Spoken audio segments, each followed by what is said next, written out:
Cari telespettatori della Tenda TV, ben ritrovati. Siamo in diretta dai nostri studi di Vittorio Veneto per questo speciale. Vi stiamo parlando alle 12:44 minuti in questo momento di venerdì 6 marzo. Abbiamo deciso di interrompere la normale programmazione e di dare il via appunto a questa edizione straordinaria perché lo saprete se seguite i nostri anche canali social, a Vittorio Veneto è stato riscontrato il primo caso di coronavirus. Possiamo dire che la notizia non ci coglie particolarmente di sorpresa perché insomma lo sapete appunto se seguite anche le cronache locali, ovviamente il virus si sta diffondendo un po' a macchia d'olio nelle varie zone, tra cui appunto sappiamo che uno dei cluster, abbiamo imparato a chiamarli così, a sapere cosa sono, uno dei nuclei è appunto l'ospedale Cafoncello di Treviso per quello che riguarda la nostra regione, cioè il Veneto, e quindi era forse quasi scontato il suo arrivo anche in città. Questa mattina è arrivata l'ufficialità da parte dell'autorità sanitaria, il Comune di Vittorio Veneto con una breve nota ha informato la cittadinanza. Noi abbiamo il piacere di avere qui il sindaco Antonio Miatto, ben trovato. Buongiorno a tutti. E appunto con lui cercheremo di capire com'è la situazione. Ovviamente sui social appunto è già partito tutto quello che succede di solito, ma chi era, ma cos'era, ma qua, ma là. Allora cerchiamo di dare le informazioni nella maniera più chiara possibile ai nostri telespettatori, a chi ci sta seguendo sui social. Ovviamente diamo le notizie che abbiamo in questo momento. Quindi, sindaco, esatto. Com'è la situazione? La situazione è semplicemente descrivibile, nel senso che dopo tanto che ce lo aspettavamo, perché era normale aspettarsi un caso in una città come la nostra, abbiamo avuto questa mattina la comunicazione diretta da parte dell'ULSS che ci comunicava ufficialmente del primo caso evidenziato in città. Si tratta di una persona, al momento singola, si tratta di una signora di mezza età, da quello che so aveva anche un qualche problemino già di suo, di tipo respiratorio, e l'alzarsi della febbre ha fatto sì che la signora si avvicinasse appunto ai servizi sanitari e naturalmente oggi come si fa? Si fa il test immediatamente e la signora è risultata essere positiva. La signora è ricoverata presso il nostro nosocomio, presso il nostro ospedale e non ha bisogno di particolari cure, quindi al momento è sempre qua da noi. Se uno non ha sintomi ma si sa essere positivo resta confinato a casa sua, se ha bisogno di terapie naturalmente viene portato all'ospedale, se ha bisogno di particolari malattie viene portato nelle sale di rianimazione, ma al momento nel caso specifico nostro sembra che la signora non ne abbia bisogno e quindi tutti ci auguriamo che la cosa si concluda nel migliore dei modi. Quindi possiamo dire è uno di quei casi non gravi, cioè al momento no. La signora non presenta un quadro clinico grave, insomma, però ovviamente nel momento in cui è stato fatto il famoso tampone è risultata positiva. Quindi questa persona è stata messa in quarantena, possiamo dire così, e quindi è a casa sua, no, in ospedale. È in ospedale, sì, però attenzionata, diciamo così, giusto? Attenzionata, sì, naturalmente si continua a fare dell'epidemiologia, nel senso che la malattia comincia a essere nota, conosciuta nelle sue caratteristiche e in questa fase si continua appunto in questa operazione di conoscenza della malattia e in ogni caso che dovesse essere riscontrato scattano i meccanismi epidemiologici che richiedono in primis lo studio del caso, con chi sei stato, con chi sei venuto a contatto, dove sei stata nei posti più pericolosi noti, no, sì, e si cerca di fare la storia in modo tale da provare a contenere il fenomeno.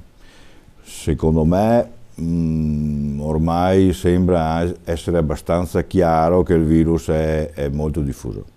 abbiamo visto che la stragrande maggioranza, oltre il 90% dei casi è asintomatico, cioè praticamente uno si infetta, sviluppa il virus trova terreno fertile nell'infettato, però non dà sintomi, quindi non si accorge e non sa di avere il virus e quindi anche di trasmetterlo. Ma certamente sì, quindi l'epidemiologia in queste giornate qua si sta sviluppando, per cui si è anche andati a fare dell'epidemiologia a ritroso, analizzando campioni di sangue di gente affetta da problemi respiratori, di polmoniti risalenti anche all'ultima fase del 2019, si riscontra che il virus c'era già allora. Quindi anche nel periodo precedente all'esplosione, diciamo, adesso sappiamo tutti che cos'è, prima c'è stata, lo ricorderete, una fase, non stiamo parlando di tantissimo tempo fa, c'è stata una fase in cui l'emergenza era solo in Cina, ok? Sì, e quindi appunto anche i media o comunque l'opinione pubblica erano a conoscenza del fatto che in Cina c'era questa emergenza, Wuhan, l'epicentro, diciamo, di questa, il nucleo da cui tutto pare essersi originato.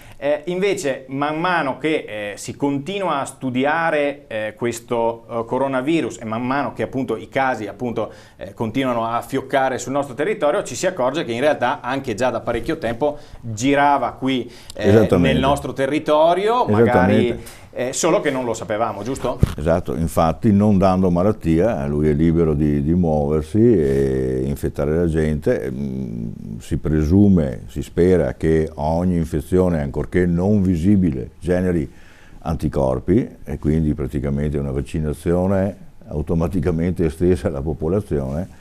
Non sappiamo esattamente quanta popolazione è stata interessata da questo fenomeno, perché il tampone si fa solo dove c'è il problema. Nel caso in cui si verifica appunto...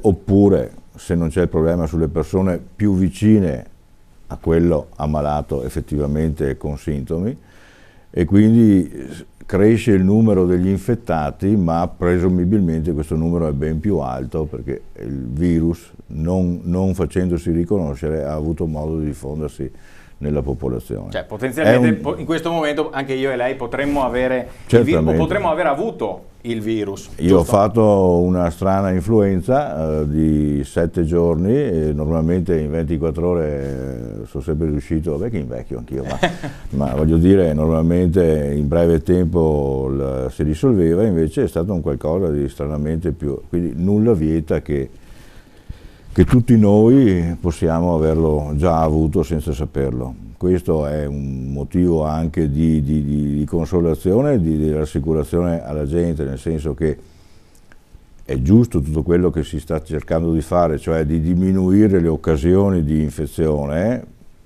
chiudendo gli spettacoli cinematografici, teatrali, le scuole, ma questo non tanto finalizzato alla non diffusione del virus, quanto al rallentamento, perché finché i casi positivi gravi sono pochi, tutti hanno la possibilità di essere curati nel migliore dei modi. Se dovessero essere troppi, si manderebbe in crisi il sistema sanitario e quindi qualcuno potrebbe anche averne un danno. E quindi il compito di tutti è continuare a seguire le buone norme, le buone pratiche che ci sono state dette, ovvero sia cercare di non andare in luoghi affollati, igienicamente ripulire le mani, evitare di toccarsi le mucose di bocca, occhi e naso, e queste buone pratiche alla fin fine rallenteranno questa diffusione che però, come si diceva, non è che porti sempre danno, anzi quasi mai porta danno. E qualcuno dovrà stare più attento magari perché appunto ha delle patologie pregresse che potrebbero aggravare il quadro, quindi il decorso. Quindi, ricordiamo che tutte le misure che per la verità in un primo momento ci sono sembrate anche forse eccessive, che sono state prese dalle autorità sia a livello regionale sia a livello centrale. Tutte le misure che sono state prese sono volte a contenere il contagio, cioè a far sì che la frequenza, essendoci meno persone che vengono in contatto l'una con l'altra, non c'è questa trasmissione attraverso semplicemente il vapore acqueo, diciamo, che nel momento in cui una persona parla emette senza rendersene conto, e quindi cercando di limitare il contatto, mi permetto di dire, specialmente per le persone anziane o comunque un po' più modo già avanti colpite con gli anni, che possono già avere qualche altra patologia, giusto? Ecco, in quel caso lì il rischio è che il virus sia più virulento, come no? E sì, quindi poi abbiamo sintomatologia più importante anche con problemi, quindi direi che dobbiamo sapere che questo caso è arrivato e stranamente ci ha messo tanto ad arrivare, sì, potevamo aspettarcelo anche prima, nulla cambia perché il quadro non cambia. Adesso vedremo se questa signora ha avuto dei contatti importanti in modo tale che in questa fase si continua a definire questa area di influenza sua e si faranno degli altri tamponi dei conviventi. Presumibilmente i conviventi risulteranno positivi, presumibilmente l'hanno già superato senza accorgersene, certo, come in tutti gli altri casi. Ecco, per quello che riguarda l'ospedale di Vittorio Veneto, abbiamo mandato prima le immagini, magari le riproponiamo. Nei giorni scorsi è stata allestita una tenda anche a pochi metri dal pronto soccorso, con lo scopo proprio di creare questo punto isolato anche, in cui poter fare i tamponi, poter capire un attimo com'è la situazione, senza andare a per forza infettare anche gli ambienti interni, per quello che si può naturalmente. Certo. Tutti gli ospedali se ne sono stati dotati, è una norma prudenziale in più proprio per evitare ulteriori diffusione della malattia o rallentare, come si diceva. È una cosa che si sta rivelando utile, per fortuna non è che siano popolatissimi. Quindi probabilmente la gente si sta comportando bene con la dovuta attenzione, e questo tiene basso i numeri dei casi problematici, che in assoluto su una popolazione come la nostra, abbastanza fitta, che siamo qua in Veneto, sta dando dei buoni risultati, proprio perché i numeri, anche se possono sembrare elevati, 100... Ma effettivamente sono numeri molto bassi, non stiamo là a rapportarli con altre patologie, in primis l'influenza, certo, sono più bassi, solo che effettivamente la malattia, essendo non nota, può creare ansia più che paura, certo, perché non si sa qual è il nemico, non si sa dove sia, quindi no. Comunque atteggiamenti di tranquilla applicazione delle norme base dell'igiene, quelle che tutti ormai conoscono, e andiamo avanti così. Io direi di stare sufficientemente tranquilli mano a mano che la malattia, passano le giornate, le nostre valutazioni della malattia, dovremmo tutti quanti diminuire il livello di ansia, che noi come amministrazione abbiamo già attivato il COC da diversi giorni, perché tutti i comuni sopra i 20.000 abitanti... Sì, volevo chiederle come vi siete preparati, diciamo, all'arrivo di questo virus. È tutto abbastanza normato, anzi la norma stessa dice che a tutti i livelli bisogna seguire le indicazioni che vengono dall'alto, e i sindaci non possono fare ordinanze proprie, che se fatte sarebbero legalmente nulle, perché si segue una linea soltanto. Nel caso specifico noi avevamo già aperto il nostro COC, che è un centro operativo per le emergenze di livello comunale, con il tema sociale, perché se ci fossero tante persone che non possono muoversi da casa, specialmente se sole, bisognerà provvedere a portare il cibo, certo, per queste paio di settimane di cui ci sarà bisogno, ci dovesse essere bisogno, e quelle forme così di assistenza. Il COC è stato aperto proprio perché la città ha più di 20.000 abitanti. Oltre a questo abbiamo anche predisposto tutto per l'apertura del COM, non ce ne sarà bisogno, presumo. Il COM è un centro operativo nei casi di emergenza, che però è governato dalle prefetture, perché ha una superficie di intervento sovracomunale. Okay. E quindi noi abbiamo già predisposto tutto, abbiamo comunicato al prefetto che se nel caso dovesse ritenerlo utile può farlo, perché noi siamo pronti anche là. Presumibilmente, ritengo, da come stanno andando le cose, non ce ne sarà bisogno, ma siamo pronti anche là. Ecco, io chiedo, e le rubo ancora un paio di minuti, siccome in tantissimi stanno seguendo anche la nostra diretta Facebook, se avete delle domande da rivolgere direttamente al sindaco, cogliete proprio questi istanti di questa nostra diretta che abbiamo, e tra l'altro ringrazio il sindaco per la disponibilità di essere qui in questo momento. Lo scopo, lo voglio ricordare perché in questi giorni ormai l'informazione è a senso unico, si parla solo di coronavirus. Se avete notato, noi ci siamo limitati proprio col sindaco all'inizio, lunedì, quando era appena, diciamo, scoppiata la cosa. Abbiamo fatto un'intervista in cui abbiamo dato alcuni dati molto semplici. Poi ci siamo concentrati su quello che era l'aspetto liturgico, perché anche la Chiesa, anche di Vittorio Veneto, ovviamente si è trovata a far fronte alla chiusura, insomma, delle chiese, così come appunto tutte le varie manifestazioni e tutto il resto. Però, se avete notato, abbiamo cercato di darvi semplicemente le informazioni qualora ce ne fossero, primo, e fosse utile darvele, anche perché appunto tutti vi spiegano tutto. Ecco, quindi se ci fosse qualche domanda che ritenete di dover rivolgere, insomma, al sindaco, utilizzate proprio questi istanti, perché prima vedevo, quando abbiamo dato, insomma, la notizia intorno alle 10:30 di questa mattina, qualcuno iniziava a dire e a fare sempre i soliti discorsi: ma perché eravamo in coda al supermercato, alla cassa c'era meno di 1 metro di distanza tra me e quello appena davanti.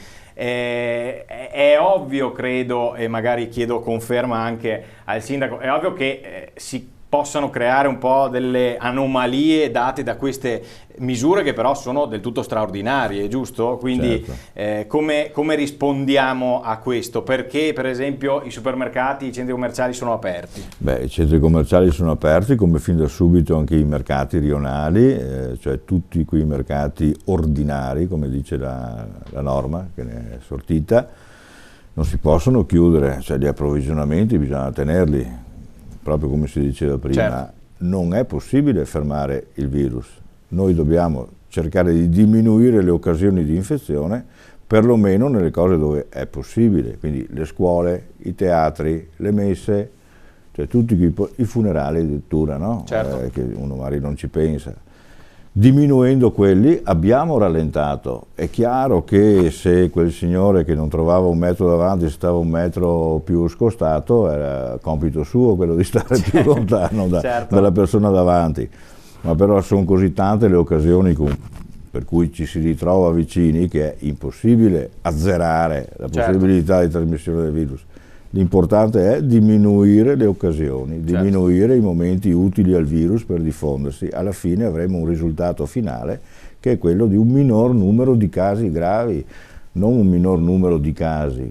Quelli che non sono venuti prima verranno in futuro, il ciclo si completerà di diffusione del virus, non sappiamo come andrà a finire, ma presumibilmente il virus colpirà gran parte della popolazione perché riesce a passare senza farsi riconoscere. No? Esattamente. E quindi è capibile fin dall'inizio che del tutto non è governabile la cosa. Cerchiamo di fare quello che ci viene detto.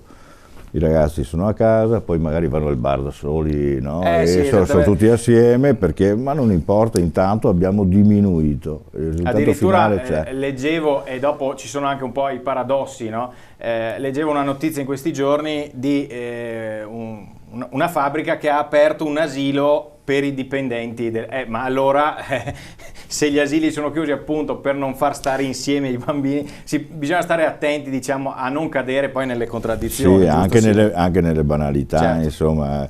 Infatti il lavoro difficile nostro è quello di dare un senso alla norma generale, perché il mondo è molto più complicato delle norme che vorrebbero regolarlo, certo. No? Quindi i casi sono tantissimi, i principi base però sono quelli, cerchiamo di seguirli al meglio, facendo così il risultato finale voluto lo otteniamo lo stesso. Certo.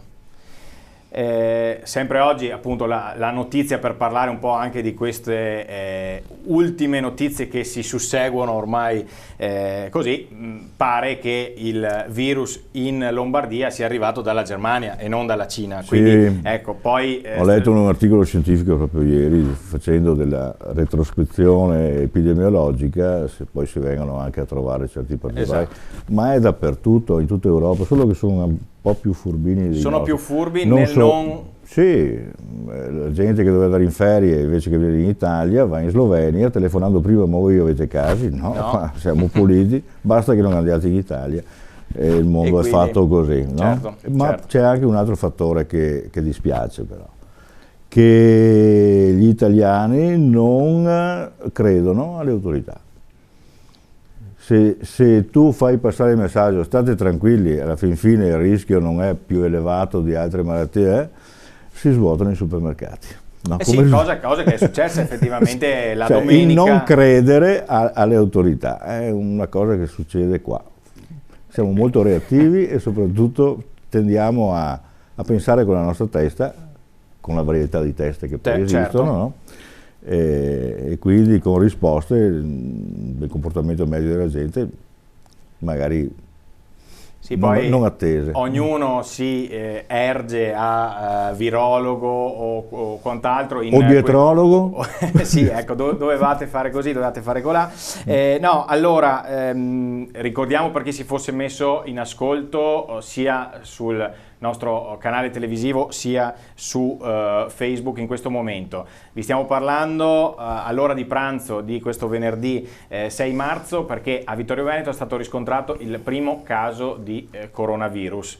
Ce lo aspettavamo, oggi è arrivata l'ufficialità. Possiamo anche andare a vedere, per esempio, questo è Oggi Treviso, ovviamente anche i siti stanno un po' rimbalzando la notizia che però si limita a quanto abbiamo già detto, cioè c'è questa signora di mezza età, giusto, della parte nord di Vittorio Veneto, che è risultata positiva al tampone. Ci stanno scrivendo se si conoscono gli spostamenti della signora.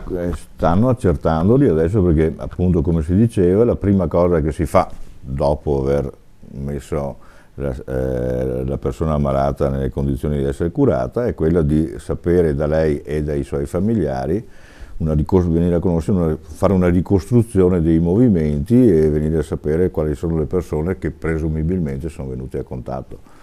Dopodiché queste vengono contattate, c'è tutto un lavoro che cerca appunto di contenere. Quindi creare un cordone, diciamo, attorno. Sì, che però, ripeto, vedendo che il virus si diffonde senza farsi notare, ed essendo presumibilmente ormai molto diffuso, lascia il tempo che trova, insomma, non hai la causa di un virus a elevata patogenicità per cui queste cose devono essere fatte in modo ferreo e aspettandosi un risultato da queste. Essendo molto diffuso è anche difficile presumere di avere un utile da questo sforzo enorme che lui sta facendo nel circoscrivere ogni caso. Ecco, ancora qualche input e poi liberiamo il sindaco perché magari dovrà anche andare a reperire altre informazioni, magari se necessario. Allora, intanto il fatto che il sindaco sia qui testimonia l'ufficialità della notizia, perché nella mattinata c'era chi diceva come mai nella pagina Facebook del comune di Vittorio Veneto non era ancora comparsa la notizia. Probabilmente no. Noi abbiamo fatto un comunicato stampa, abbiamo fatto quello che è previsto, cioè un avviso ufficiale ai comuni contermini, abbiamo interloquito con la prefettura, abbiamo preso accordi con l'ULSS e abbiamo fatto quello che era indispensabile. Dopodiché altre formule di diffusione della notizia ce n'è, certo. Perché non Instagram? Sì, certo.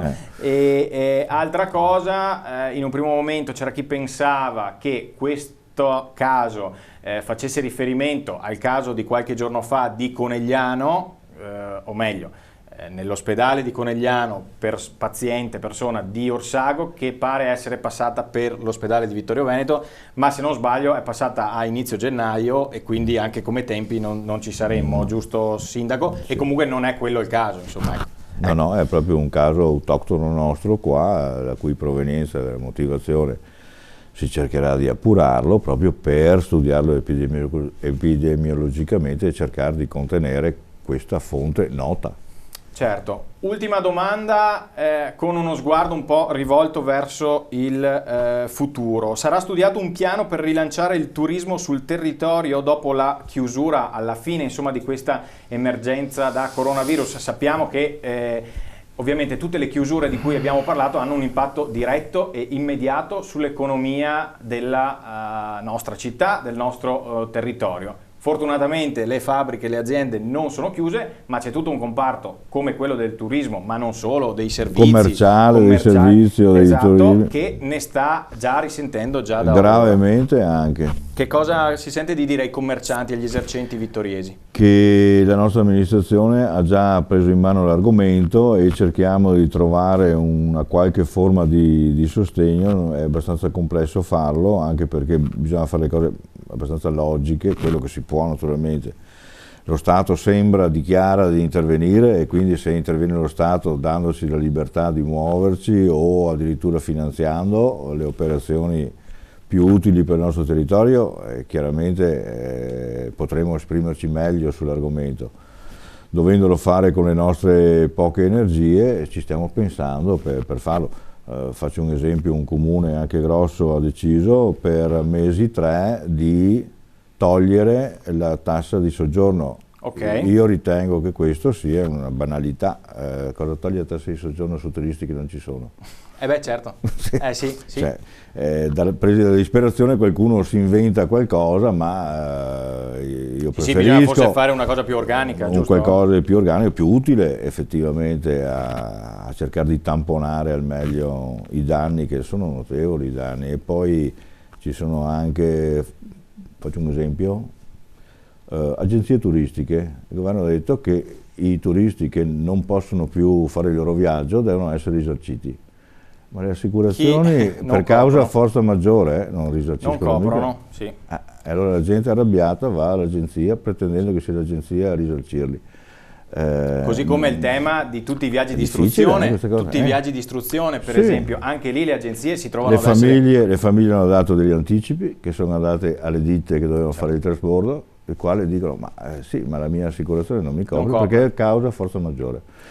E quindi è molto complicato rientrare dei danni a tutti i livelli, è complicato rientrare. Speriamo, Sindaco, che intanto che la cosa si concluda, anche se pare che dovremmo aspettare ancora un po', perché insomma intanto fino al 15 le scuole sono chiuse in base al decreto, e poi vedremo come evolve la situazione. Presumibilmente la cosa andrà scemando mano a mano che il virus avrà fatto quello che doveva fare. Speriamo con un minimo danno e contenuti danni. Ecco.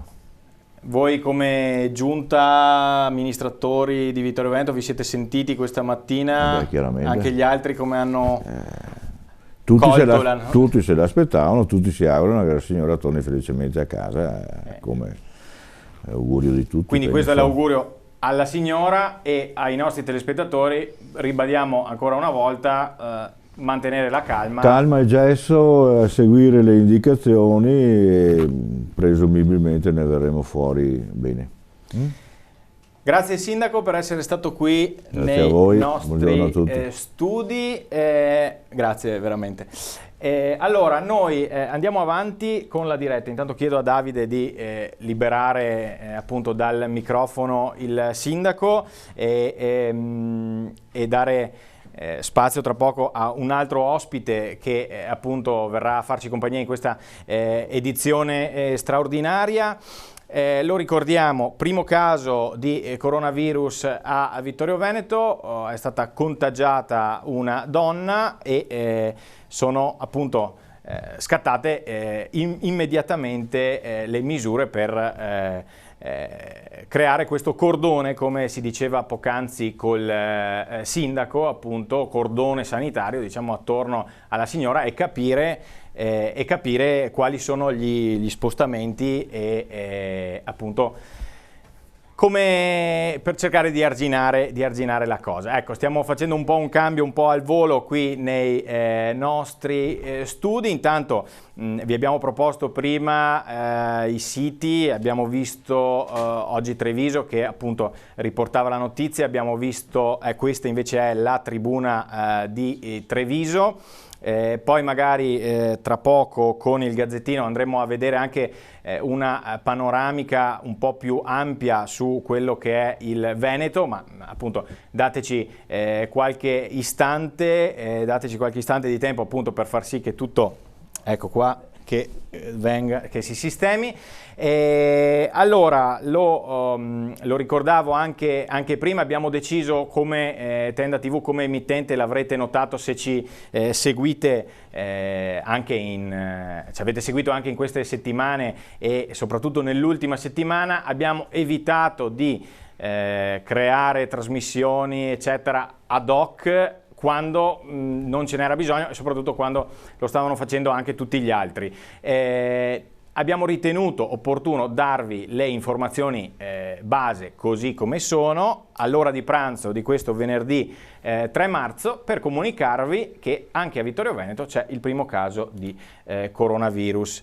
Io do il benvenuto a Claudio Penco che è venuto a trovarci qui in studio. Buongiorno, saluto a tutti, buongiorno. Claudio è un medico di base, già medico di base, possiamo dire così. Con lui in questa seconda parte della trasmissione vogliamo dare qualche consiglio. Li avete sentiti da tutte le parti, perfino Barbara D'Urso si è messa a insegnare come lavarsi le mani eccetera. Noi intanto ce l'ha già anticipato il sindaco Antonio Miato, che non l'ho ricordato prima, ma essendo comunque in ambito sanitario, perché lui è veterinario, comunque sa di che cosa parla, diciamo così. Io chiedo a Claudio, intanto un tuo parere generale, poi forse abbiamo anche delle slide. Allora, com'è la situazione al momento e come si sta gestendo questa situazione al momento? Sì, fino adesso eravamo un'isola felice perché vedevamo la malattia dalle altre parti e noi vivevamo in felicità, diciamo. Adesso ci rendiamo conto che i virus si diffondono dovunque e quindi dobbiamo prepararci a convivere con questa situazione. Perché dico convivere? Perché il virus è sicuramente presente da tempo. Lo dimostra lo studio fatto recentemente dai virologi, che è nato in Germania e si è diffuso in Italia prima ancora che si manifestasse a Vo e nella provincia di Lodi. Quindi diciamo che è confermata quella notizia per cui tutti dicevano ma è arrivato dalla Cina in aereo, ci sono due studi pubblicati, uno dell'autore Capua e un altro di un'organizzazione per lo studio sul cancro, quindi sicuramente due studi indipendenti attendibili. E quindi se è vero che da metà gennaio il virus era già presente in Germania, noi possiamo pensare che ci sia anche qui a Vittorio Veneto da chissà quanto tempo. E in maniera forse anche molto... noi adesso stiamo parlando del primo caso, ma per quello che possiamo sapere noi possono esserci anche già stati 50, non lo so, non lo sappiamo, Claudio? Non lo sappiamo, quindi torno a dire, siccome non è un virus estremamente mortale, per cui come era la peste una volta che si ammalava una persona, generalmente moriva, allora bisognava isolarli, metterli nei lazzaretti. Al giorno d'oggi questo virus non è così aggressivo, però si diffonde senza che uno se ne accorga. Di conseguenza arriva a essere colto il malato solo quando ha dei sintomi respiratori e magari ha la mancanza di respiro, la febbre, per cui va a fare l'accertamento, viene fatto il tampone e si trova la positività. Ci sono altre persone che possono aver avuto solamente raffreddore, mal di gola, malessere e mal di testa e non hanno avuto febbre alta, mancanza di respiro, e questi possono anche averlo fatto il virus e anche esserne guariti. Per cui, non essendoci una cura e non essendoci neanche un'elevata mortalità, quello che noi possiamo fare è cercare di ridurre i contatti tra le persone. È l'unica arma che abbiamo. Quindi, correggimi se sbaglio, appunto, come dicevamo anche prima col sindaco Miatto, le misure che sono state messe in campo, che ci sembrano molto drastiche perché vanno a influire direttamente sulle nostre decisioni anche quotidiane, cioè certo. Il bambino non può più andare a scuola, non può più andare a basket, a pallavolo, a calcio. Gli adulti non possono più andare al cinema, non possono incontrarsi, non possono andare a messa, quindi questa scelta che a memoria così degli ultimi decenni insomma non si ricorda, ci può sembrare anche eccessiva, invece così non è, giusto? Allora, sono due motivazioni. La prima, che non esiste una terapia per questa malattia per cui non la posso fermare, e si continuerà fino a quando troverà persone sensibili al virus. Quindi il virus continuerà a diffondersi fino a quando troverà delle persone che non hanno le difese. Terreno fertile. Terreno diciamo. fertile. Quindi per limitare questa diffusione, anche delle misure semplici come stare a 1 metro di distanza, non tossire e sternutire davanti alle persone, eccetera, sono motivate dal fatto che si previene la trasmissione delle goccioline di saliva, il raffreddore e la tosse con cui viene trasmessa la malattia. Un altro fattore è che ogni ammalato può contagiare fino a 2,4 persone, è stato detto. Quindi voi capite che se riduciamo il numero dei contatti si riduce notevolmente anche la diffusione.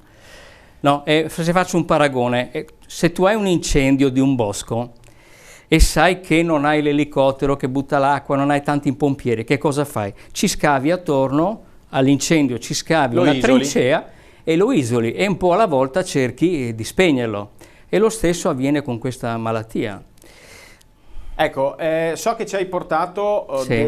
delle slide, Sì. magari non le vediamo tutte, intanto ok, andiamo avanti, forse qualcuna verrà coperta dalle nostre grafiche. Allora, la prima slide è: che cosa sono i coronavirus? Sono quindi un'ampia famiglia di virus respiratori, esatto, che possono causare malattie sì, da lievi a moderate. Esatto. Quindi banalmente anche raffreddamenti, mal di gola, tosse, raffreddore, però ogni tanto prendono delle variazioni genetiche che causano delle epidemie. Ricordiamo la SARS, poi c'è un'altra malattia, la febbre medio orientale, adesso è arrivato il Covid-19. Okay.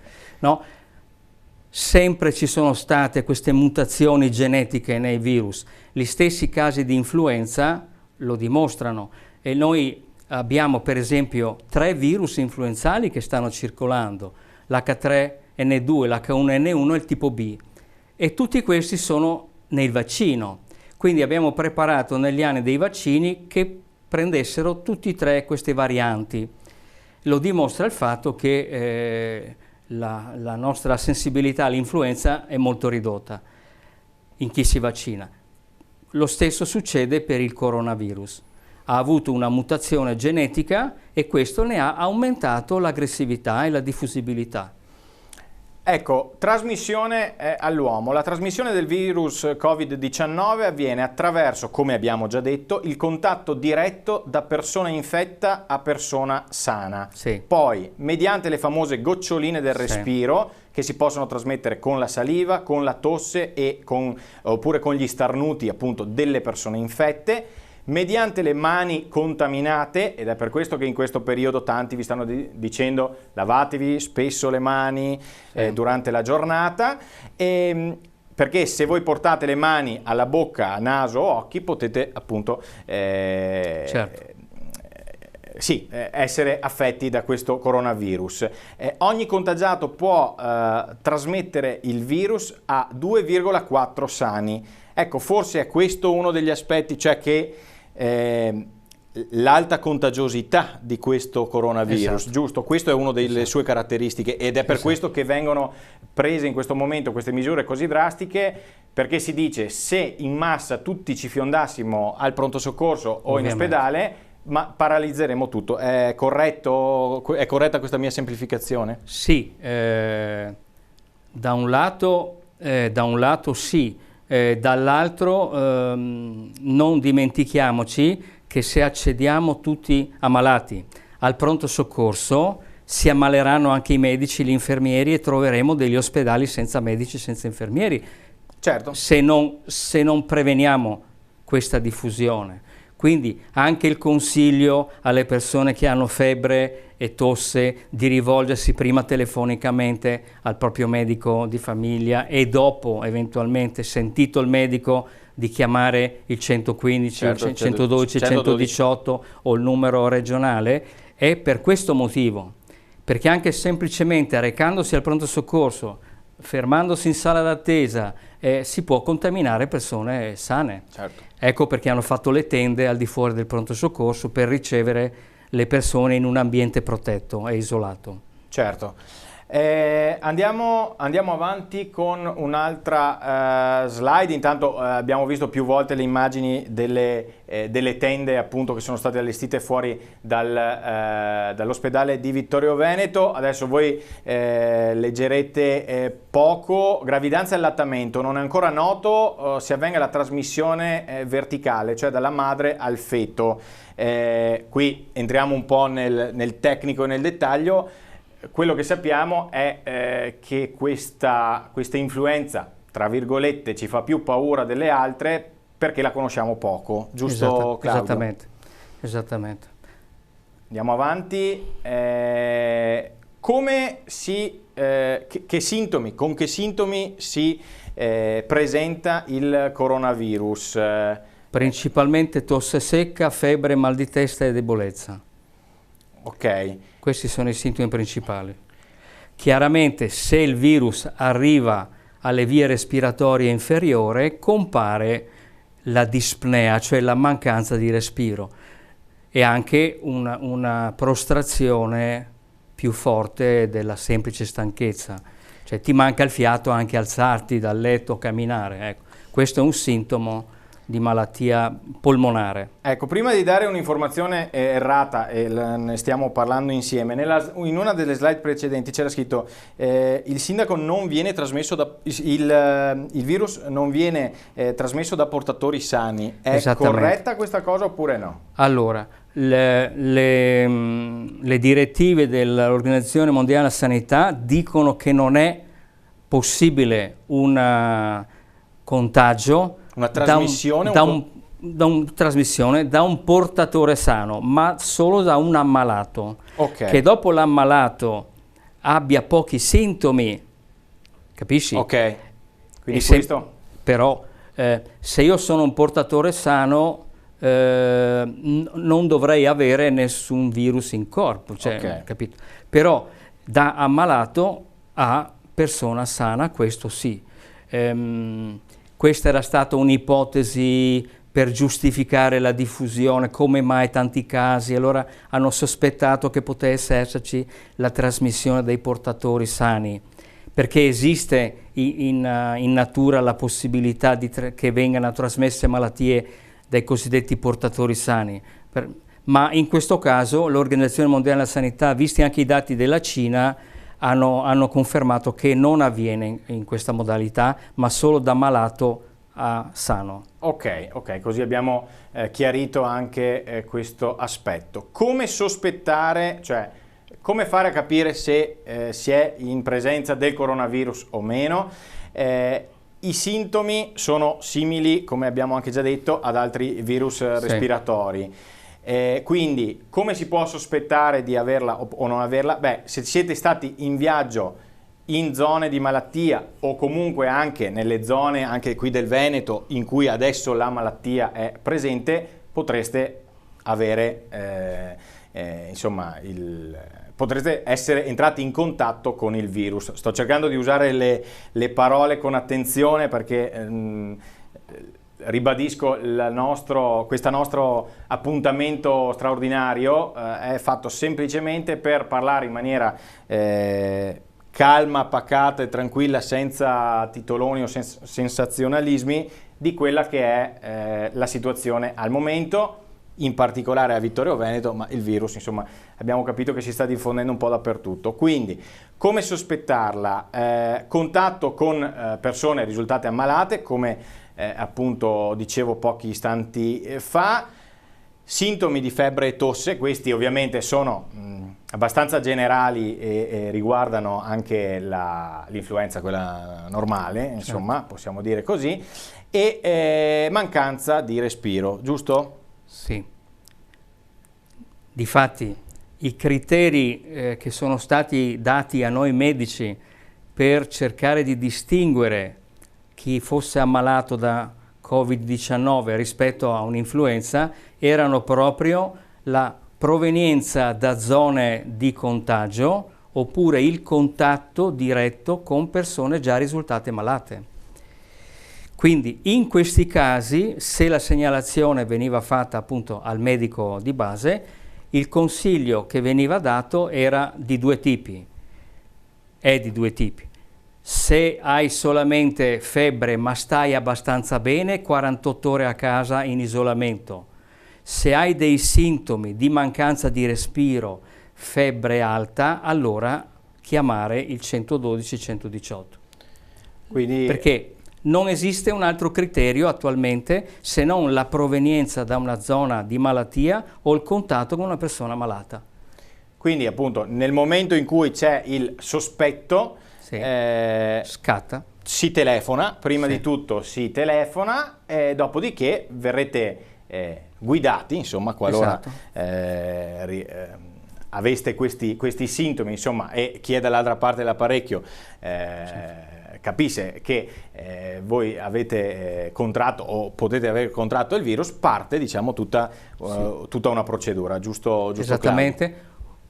Viene segnalato il caso al servizio igiene pubblica, il quale fa il contatto, prende contatto con la persona e esegue gli accertamenti del caso, che può essere il tampone per il coronavirus o nel caso uno stia effettivamente male, che abbia una polmonite, ovviamente con il ricovero ospedaliero. Ecco, siamo quasi in chiusura.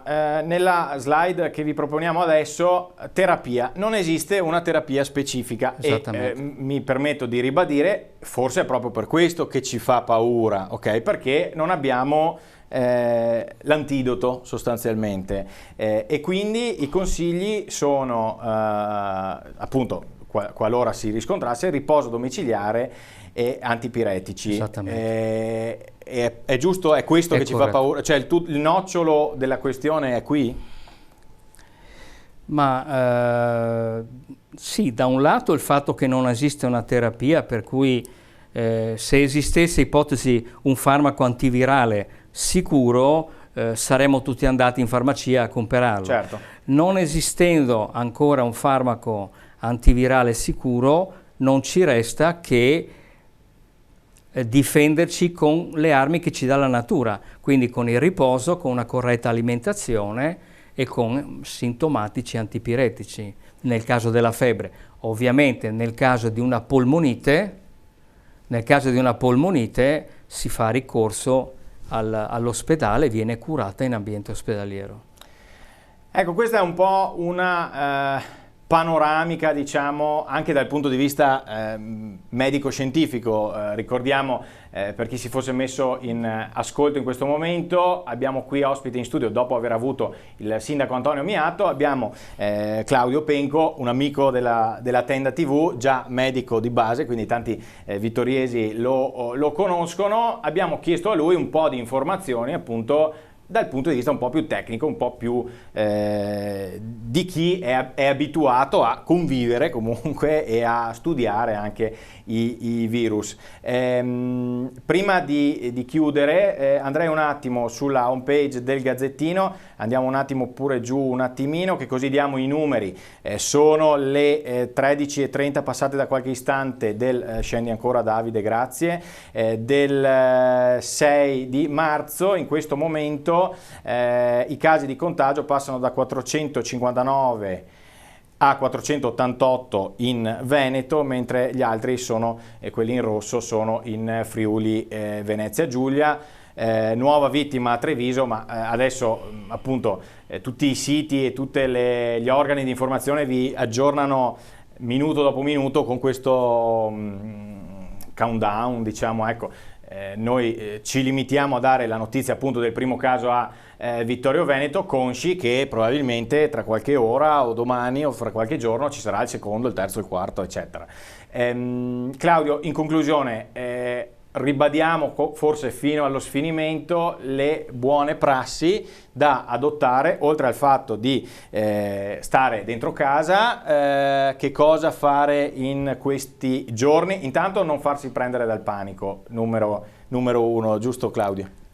A parte una considerazione, se consideriamo che questa malattia è per la maggior parte degli individui si comporta come un'influenza, e se non guardiamo alla mortalità, perché riguarda purtroppo persone già con salute compromessa che con qualunque virus respiratorio potevano morire, dobbiamo tenere presente che nell'arco di 12-14 giorni, anche se ci ammaliamo, produciamo gli anticorpi e possiamo superare questa malattia. Certo. Come abbiamo superato da bambini, abbiamo superato le malattie infettive e altre influenze, che sono forse più aggressive di questa. L'importante è avere pazienza. Siccome appunto il virus si diffonderà ancora e non sappiamo fino a quando, dobbiamo convivere cercando di fare meno sbagli possibili. E gli sbagli sono quelli di non considerare la diffusione della malattia, di essere troppo sicuri di noi stessi. Sottovalutare il problema. Esatto. E noi dovremmo comportarci come se fossimo di fronte a una situazione di pericolo e adottiamo le contromisure, cioè viviamo lo stesso, però con delle norme di precauzione e col buon senso, perché soprattutto tanto buon senso.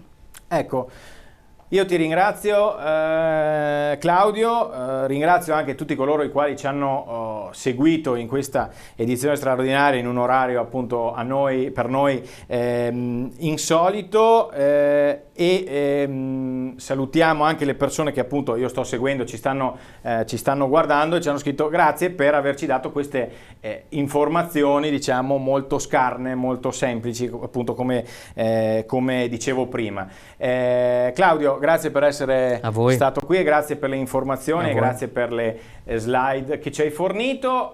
Chiudiamo questa edizione straordinaria ricordandovi che abbiamo aperto questa finestra informativa all'interno del nostro palinsesto e sulle nostre pagine social, perché intorno alle 10 e qualche minuto di questa mattina è arrivata la notizia ufficiale del primo caso di coronavirus nel territorio del comune di Vittorio Veneto. È arrivata una nota appunto del comune che è stato informato, del sindaco che è stato informato dalle autorità sanitarie che questa donna di mezza età residente nella zona nord della città è risultata positiva al tampone per il coronavirus e quindi ha contratto il virus. Il sindaco ci ha rassicurato all'incirca un'oretta fa dicendoci che appunto la situazione è sotto controllo, la signora è in ospedale, stanno seguendo tutte le prassi del caso, ma pare che insomma non sia un caso grave. Quello che ci siamo ripetuti più volte e abbiamo ripetuto anche a voi telespettatori nel corso di questa diretta straordinaria è il fatto che dobbiamo, e qua magari ti richiamo in causa ancora per un istante Claudio, entrare nell'ordine delle idee che nei prossimi giorni potranno esserci altri casi a Vittorio Veneto, giusto Claudio? Certamente.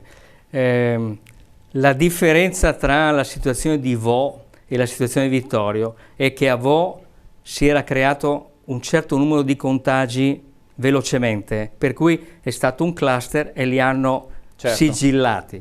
Nel caso nostro, se anche dovesse esserci un caso oggi, un caso dopodomani, un altro caso, non siamo in una situazione di cluster da dover essere sigillati. Cioè non si creerebbe quella sorta di zona rossa di cui avete sentito parlare con i militari, eccetera. Poi magari tutto può cambiare nelle prossime ore, però insomma diamo questa rassicurazione, anche perché giorno dopo giorno ci sono sempre più informazioni riguardanti il virus, giusto? Dobbiamo vedere innanzitutto se ci saranno tamponi positivi nelle persone che vivevano attorno a questa persona che è stata trovata positiva.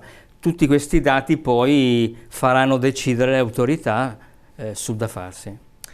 Grazie ancora una volta a Claudio Penco, già medico di base di Vittorio Veneto. Concludiamo qui questa edizione straordinaria, non prima di aver ringraziato Davide Parpinello, che qui al mio fianco ci ha dato una mano con questa edizione straordinaria. Valuteremo se riaprire altre finestre informative da qui ai prossimi giorni, sempre appunto con lo stile di cui vi parlavo prima, cioè senza fare allarmismo. Eventualmente sfrutteremo magari le scritte scorrevoli in sovrimpressione per darvi le notizie che anche in questo caso abbiamo ritenuto fosse necessario darvi, senza però creare eccessivo allarmismo, perché come ci diceva il sindaco poc'anzi è del tutto ingiustificato. Grazie a tutti voi per averci seguito, continuate a rimanere sulla Tenda TV.